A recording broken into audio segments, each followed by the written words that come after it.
ആദ്യമായിട്ടാണ് ഓഫ്ലൈനായിട്ട് ഇതേപോലെ ടിക്കറ്റ് എടുക്കുന്നത്. അതും തഞ്ചാവൂരിലേക്ക് പോകാനാണ് ഇത്തവണ. അങ്ങനെ ടിക്കറ്റൊക്കെ എടുത്ത് ഞങ്ങൾ 4 പേരും കൂടെ തഞ്ചാവൂർ രാവിലെ ഒരു 9-10 മണിയായപ്പോഴേക്കും റെയിൽവേ സ്റ്റേഷനിലെത്തി. റൂം എടുത്ത് ഫ്രഷായി നേരെ പോയത് തഞ്ചാവൂർ പാലസ് കോംപ്ലക്സിലേക്കാണ്. പാലസിൻ്റെ അകത്തേക്കുള്ള വഴി ഭയങ്കര മോശമാണെങ്കിലും പാലസ് കാണാൻ അടിപൊളിയാണ്. ഇതിൻ്റെ അകത്ത് തന്നെ ഒരു മ്യൂസിയവും അതേപോലെ തന്നെ ഒരു ലൈബ്രറി എല്ലാം ഉണ്ട്.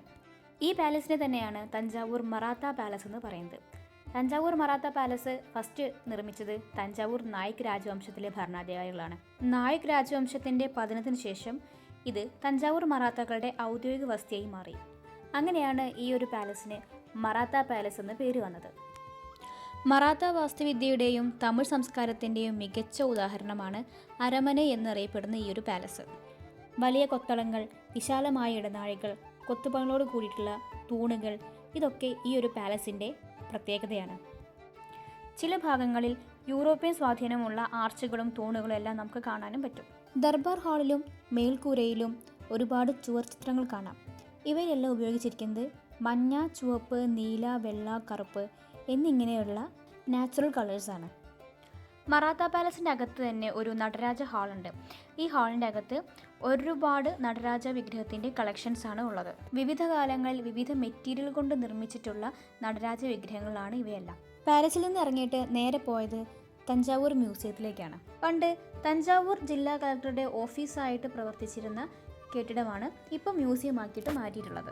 ഏകദേശം 120 വർഷങ്ങൾക്ക് മുൻപ് 1900 ബ്രിട്ടീഷ് ആർക്കിടെക്ചറായിരുന്ന റോബർട്ട് ചിസോളാണ് ഈ ഒരു ബിൽഡിംഗ് നിർമ്മിച്ചിരിക്കുന്നത്. സാരസൻ ആർക്കിടെക്ചർ ശൈലിയാണ് ഈ ഒരു കെട്ടിടത്തിനുള്ളത്. ഇതിൻ്റെ അകത്ത് തന്നെ കുട്ടികൾക്കും ഫാമിലിക്കും എല്ലാം എൻജോയ് ചെയ്യാൻ വേണ്ടിയിട്ട് ഒരു 7D തിയേറ്ററും അതേപോലെ തന്നെ തഞ്ചാവൂർ മാത്രം കിട്ടുന്ന തഞ്ചാവൂർ ബൊമ്മയുടെ ഒരു സെയിൽസ് കൗണ്ടറും ഉണ്ട്.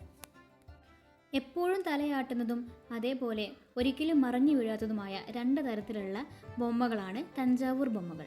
പല നിറത്തിലുള്ളതും സിംഗിളായിട്ടും അതേപോലെ പെയറായിട്ടും നമുക്ക് ഇവിടുന്ന് തഞ്ചാവൂർ ബൊമ്മകൾ മേടിക്കാൻ പറ്റും. ഞാനും ഒരു താത്ത പാട്ടി പെയർ ബൊമ്മ വാങ്ങിച്ചിട്ടുണ്ടായിരുന്നു.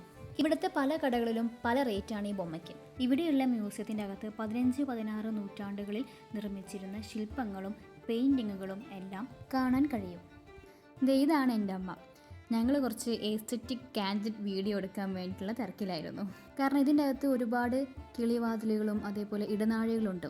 എല്ലാം നല്ല നല്ല ഫ്രെയിമുകൾ. ഗേറ്റിന് പുറത്ത് മരങ്ങൾക്കിടയിലൂടെ ആ ചുവന്ന ബിൽഡിംഗ് കാണാൻ ഭയങ്കര രസമായിരുന്നു. തഞ്ചാവൂർ വിശേഷങ്ങൾ കഴിഞ്ഞിട്ടില്ല. അടുത്ത പാർട്ടിൽ ഇതിൻ്റെ ബാക്കി പറയാം.